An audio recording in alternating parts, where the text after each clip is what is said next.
आप सभी को नमस्कार। इंडिया एक्सप्रेस में आपका बहुत बहुत स्वागत है। और आज हमारे साथ जुड़ रहे हैं ऐसे धुरंधर नेता जो टीवी डिबेट में समाजवादी पार्टी की तरफ से विपक्षियों के खूब छक्के छोड़ाते हैं।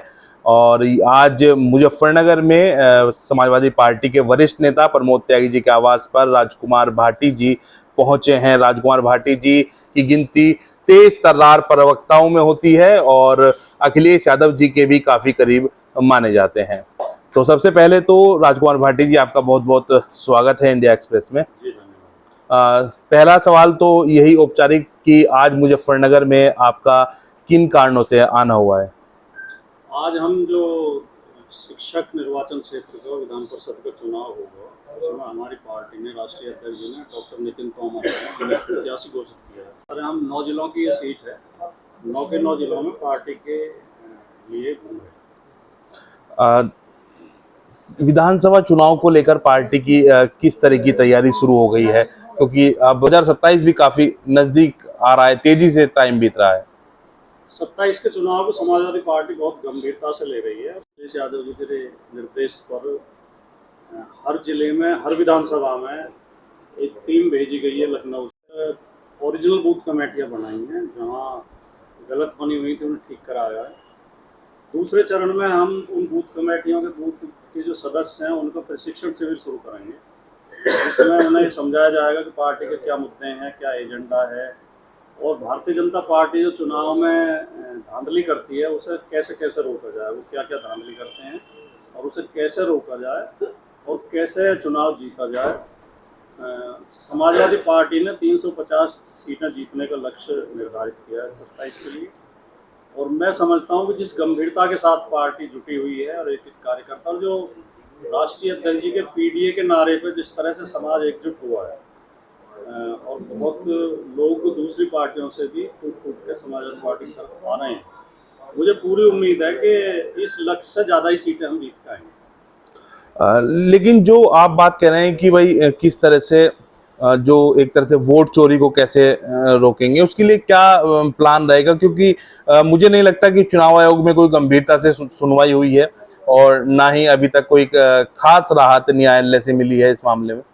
नहीं, चुनाव आयोग से हमें कोई बहुत ज़्यादा उम्मीद नहीं है। चुनाव आयोग तो बीजेपी के प्रकोष्ठ की तरह काम कर रहा है, और चुनाव आयुक्त जब प्रेस कॉन्फ्रेंस करते हैं तो बिल्कुल बीजेपी के प्रवक्ताओं की भाषा बोलते हैं, विपक्ष के ऊपर आरोप लगाते हैं, बीजेपी की सफाई देते हैं।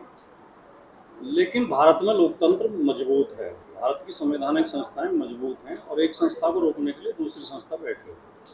चुनाव आयोग ने जो कुछ धांधली करने की कोशिश की उसे सुप्रीम कोर्ट ने रोका है। मोदी जी जो इलेक्ट्रल बाउंड्री सिस्टम लेकर आए थे वो असंवैधानिक था, उसे सुप्रीम कोर्ट ने रोका है। और चुनाव, लोकतंत्र में अंतिम ताकत जो होती है वो जनता के पास होती है, जनता सबका इलाज है। तो हमने चिन्हित कर लिया है कि देखिए पिछले 2-3 चुनाव में धांधली इसलिए कर पाए वो कि हमें भी पता नहीं था, जनता को भी पता नहीं था कि किस तरह धांधली करेंगे। अब इनकी धांधली के तरीके उजागर हो गए हैं, 10 तरीके ही अपनाते हैं, 10 तरीके से धांधली करते हैं।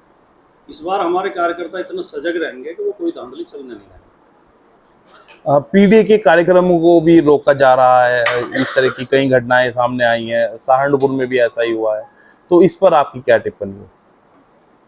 जनता का जब सैलाब आता है तो उसे जितना रोकने की कोशिश करते हैं वो उतनी ताकतवर होती है।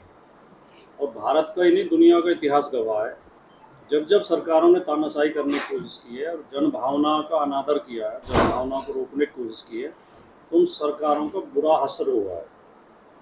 और यही हश्र बीजेपी का होगा। इस बार बीजेपी सत्ता से हटने के बाद 50 साल वापस लौट कर नहीं आएगी, क्योंकि इनसे लोग इतने आदी जा चुके हैं, इनसे इतने परेशान हैं, और उनकी नीतियाँ इतनी खराब रही हैं कि इस बार इनका सफाया हो जाएगा और ये 50 साल लौट के आने वाले हैं। समाजवादी पार्टी के ही नेता हैं मुखिया गुज्जर, वो मेरठ में सम्राट मिहिर भोज जी की जयंती पर कार्यक्रम करना चाह रहे थे, लेकिन उन्हें अनुमति नहीं मिली। नीतियों के बारे में, पार्टी कार्यक्रमों के बारे में सोचिए, व्यक्तिगत किसी नेता के बारे में या किसी कार्यक्रम के बारे में कुछ टिप्पणी नहीं।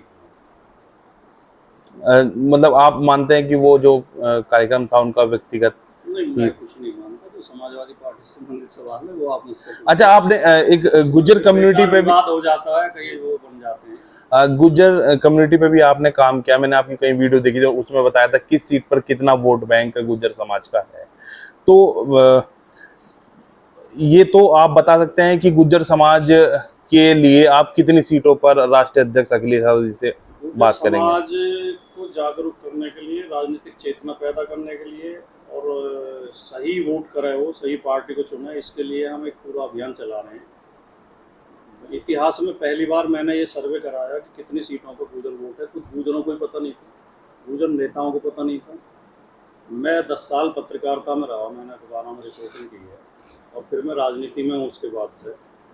मुझे पता नहीं है, फैजाबाद में भी मिल्कीपुर सीट पर गुजर है, रायबरेली अमेठी में भी गुजर है, आपके फतेहपुर में भी गुजर है, और इधर जो है झांसी वगैरह का तो झांसी, जालौन, आगरा, इनका तो पता था।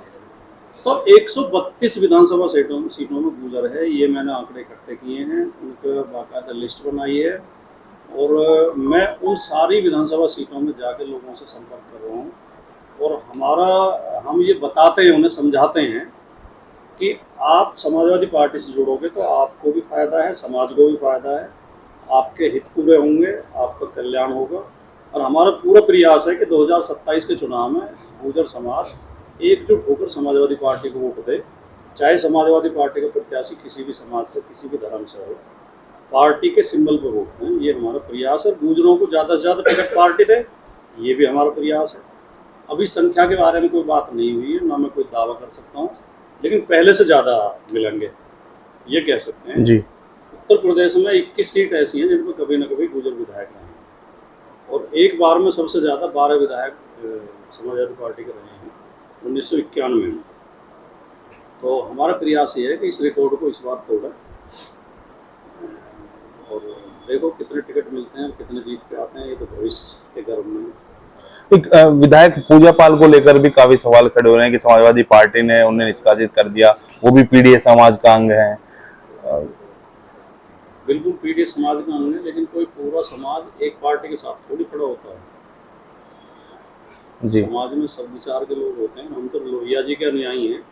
लोहिया जी ये कहते थे कि किसी एक जाति और एक धर्म को कभी एक पार्टी के साथ नहीं होना चाहिए पूरी तरह, और किसी पार्टी को किसी एक जाति या धर्म पर पूरा दावा नहीं करना चाहिए कि हमारे हैं। तो लोकतंत्र तभी रहता है, हर जाति के लोग, हर धर्म के लोग जिनके जिससे विचार मिलते हैं किसी भी पार्टी को समर्थन करें। लेकिन पूजा पाल जो आजकल भाषा बोल रही हैं, उनकी अपनी भाषा नहीं है, वो स्क्रिप्ट बीजेपी के दफ्तर से लिख के आ रही है। तो पूजा पाल एक पीड़ित महिला है, उनके पति की हत्या हुई, हमारी सहानुभूति उनके साथ है, और वो एक भोली महिला भी है। और समाजवादी पार्टी ने तो उन्हें टिकट दिया और चुनकर विधानसभा तक भेजा। अगर बीजेपी इतनी अच्छी पार्टी थी तो बीजेपी से टिकट मांगती नहीं वो जी। लेकिन आजकल जो भाषा बोल रही है तो बीजेपी की भाषा बोल रही है। एक बस आखिरी सवाल यह है कि अमेरिका ने भारत पर 50% टैरिफ लगाया है, इसे किस दृष्टि से देखते हैं? ये जो ट्रंप जो अमेरिका का राष्ट्रपति है, ये एक मूर्ख टाइप राष्ट्रपति, इसे ज़्यादा समझ नहीं है। ये अपने देश का ज़्यादा नुकसान कर रहा है और तानाशाह किस्म का है। कभी किसी को धमकाने लगता है, कभी किसी को धमकाने लगता है। उसे क्या हक बनता है कि भारत को रूस से तेल खरीदने से रोके, या वो ये तय करे कि भारत किसके साथ व्यापार करेगा, किसके साथ नहीं करेगा। लेकिन हमारा दुर्भाग्य ये है कि इस समय केंद्र में एक कमज़ोर सरकार बैठी है। हमारे प्रधानमंत्री मोदी जी अपने देश के लोगों को तो खूब धमकाते हैं, किसी को कपड़ों से पहचानते हैं, किसी पर आरोप लगाते हैं कि तुम्हारी भैंस चुरा ले जाएंगे। लेकिन ट्रंप के खिलाफ एक शब्द बोलने की हिम्मत उनकी नहीं हो रही है। ट्रंप को करारा जवाब देना चाहिए था और कहना चाहिए था कि भारत एक संप्रभु राष्ट्र है, तुम्हारे निर्देश पर भारत नहीं चला है। ट्रंप की नीतियां सारी गलत हैं और वो दुनिया को नुकसान पहुंचाएगा। उसकी नीतियां जो हैं अमेरिका का भी नुकसान करेंगे, केवल हमारा नहीं, अमेरिका का भी नुकसान करेंगे। तो ये हमारे साथ राजकुमार भाटी जी थे। इन्होंने सभी सवालों के बड़े ही साफ तरीके से और बेबाक तरीके से उत्तर दिए हैं। आप सभी का हमारे साथ जुड़ने के लिए बहुत बहुत धन्यवाद।